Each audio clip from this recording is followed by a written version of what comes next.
How easy is it to get up in the morning when you know you're not doing all that it takes? It's not very easy at all. You can just lay there awake thinking, oh, what's a few more minutes in bed? It won't matter much anyway. Wrong. It does matter. It will matter. Now, how easy is it to get up in the morning when you're pouring it on, doing the best you can, anxious to get going, make progress toward your dreams? It's a whole different story. When you're resting to renew your reserves, it's much different than resting to avoid your day. When you're psyched up and excited for your life, when you're excited for what you've planned to accomplish for the day, it's amazing. You'll wake up before the alarm clock even tries to startle you awake. Your successes fuel your ambition. Your successes give you extra energy. Your successes pave the way for more successes. It's the snowball effect. With one success, you're excited to meet another, and another, and another. And pretty soon, the disciplines that were so difficult in the beginning, the disciplines that got you going, are now part of your philosophy. Look at your life right now. Whatever you've done up to this point in time, your life is working. Whatever you have produced, it came out of you as a result of the kind of person that you have become. It's a result of your choices. It's a result of your consciousness. Now you have to ask yourself, are you satisfied with what you have produced? Is this what you want? If you want to keep on getting what you're getting, keep on doing what you're doing. You've got to be willing to change your ways. Your life is working. If you don't like what you have produced, you're a director, you are the star, you wrote this script. You produced this, whatever it is. If it's a hit, you produced it. If it's a flop, you produced it. You've got to ask yourself, what do I want out of life? What do you want out of life? What do you want out of a job? What do you want out of a career? What do you want out of a relationship? What do you want? What gives you your life? How will you know when you got it? What will make you happy? You need to know. You need to start asking yourself some questions. What do I really, really, truly want?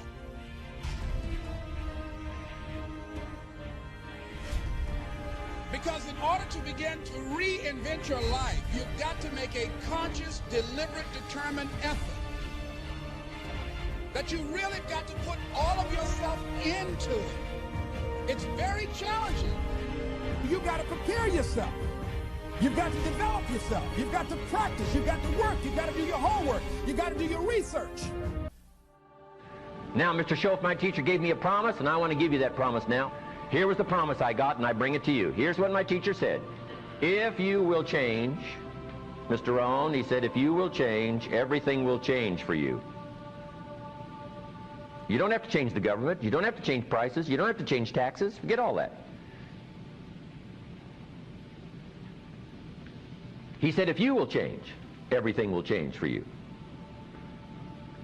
And the first thing you start changing is what? Your philosophy. You start changing your mind. You start changing how you think. You start picking up new ideas and information. Gather new knowledge. Make better decisions about what's valuable. And I'm telling you, if you'll do that, your whole life will change. Your health will change. Your relationship with your family will change. Your ability to cope with challenges and problems will change. I'm telling you, income, promotions, all of it will change. If you will change, it'll all change. If you won't change, it isn't going to change. You can keep your fingers crossed if you want to and hope they'll straighten it out. You can wish for the wind not to blow quite as severe, but I'm telling you, wishing for the wind to change in your favor, we call naive at best.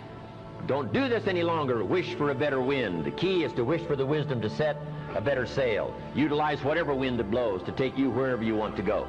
That is the philosophy I picked up at age 25, and it revolutionized my whole life. And here's what I found. I found it was easy.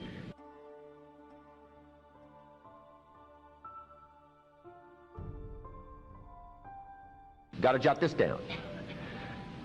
My definition of easy, meaning something I could do. I figure if it's something you can do, it's easy. Now here's a parenthesis. Parenthesis, I worked hard at it. I found something I could do which was easy, but I worked hard at it. I got up early and stayed up late, worked hard that 6 years. But what I did was easy, meaning it was something I could do. You say, well, Mr. Rohn, if it was so easy, how come everybody else around you during that 6 years, how come they didn't get rich? Here's why. It's easy not to. How else would you describe it? That's it. You say, no. For all of the rest of them, it was hard for them and it was easy for you. That's not true. You couldn't debate me on that in front of this intelligent audience. So you've got the choice here today of one of two easies. Easy to or what?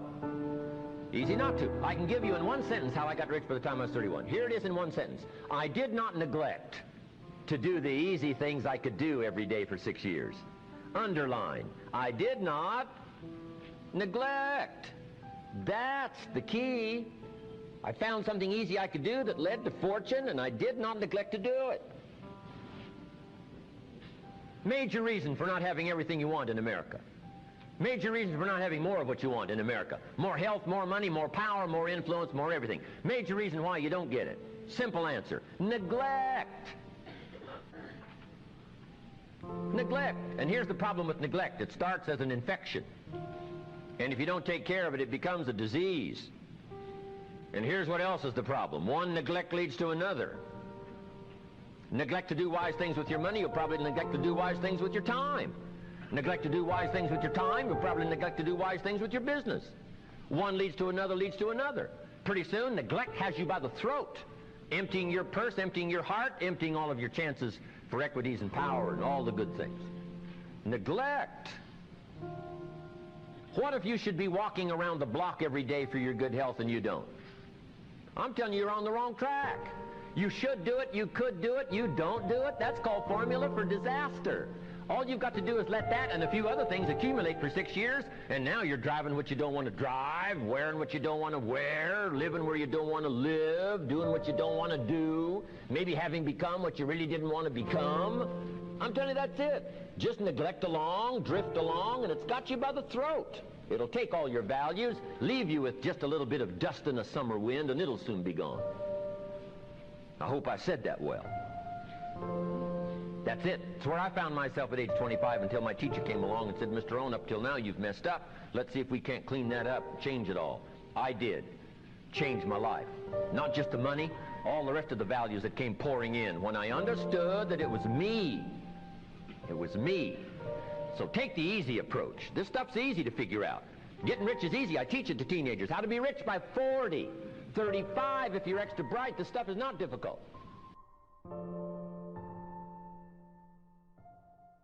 Greatness is about making things better. Greatness is about getting better. You know, when we were kids, Granny used to say good, better, best. Never let it rest until your good is better and your better is best.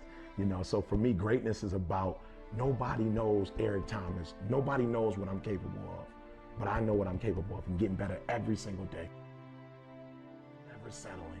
Never saying, well, I got a PhD, so I'm finished. You know, I've got a few videos that went viral. Most people have never done that. I'm doing good. I wrote 3 books. I'm good. No, Eric, you know at the end of the day, when you lay your head down to sleep, you know when you've given your best.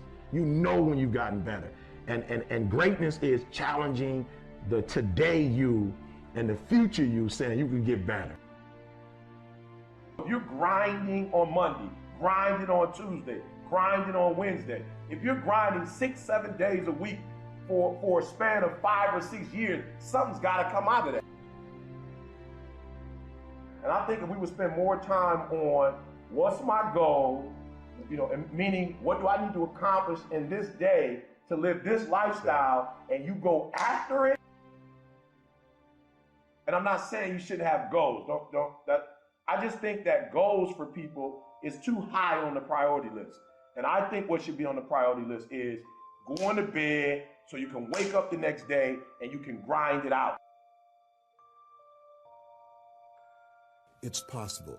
I can do this. I can make this happen. No matter how bad it is or how bad it gets, I'm going to make it. It's possible. Yes, Your dream is possible. Say that to yourself every day. Feed your mind with words that you write and words that you hear and words that you speak to yourself. Feed your faith, and your doubts will starve to death. Say to yourself, it's possible. It's possible. It's possible. Even when you have no evidence to point to, say to yourself, it's possible. There's nothing as powerful as a made-up mind. It's a struggle sometimes to do that, especially when you have people around you telling you that it's not possible, that you can't do it. And they're constantly pointing out your failures of the past, constantly reminding you of all of the things that you don't have going for you. I'm reminded of the story of two little boys that were playing on some ice during the winter. And as they got further out on this ice, one fell through the thin ice. And so the little fellow that was still on top of the ice, he was trying to save his little buddy. And he couldn't reach him. He was trying to pull him. He could see him through the thin ice as he got further away from him, struggling. And he couldn't reach him, and he's trying to break the ice, and he couldn't do it. And he looked around, and he saw a tree in the distance, and he ran, and he got up on the tree, and he pulled and broke down an enormous-sized branch, and came back and savagely began to beat that ice, and broke it, and miraculously, he saved his friend. And when the paramedics came, and they were able to revive this little boy, they were scratching their heads. They're trying to figure this out. Said, how could this little pruny fellow go up in a tree and break off a branch this size and then come back and beat and break the ice and save his friend? They thought it was just miraculous. It was baffling. And an old guy who was there said, I can tell you how he did it. And they said, how? How did he do it? And he said, there was no one here to tell him that he couldn't do it. Whoa. What could you do? What could I do? What could all of us do if we did not have the naysayers in our lives? That we believe naively, like that little boy, that it was possible. What would you do if failure was not on the table?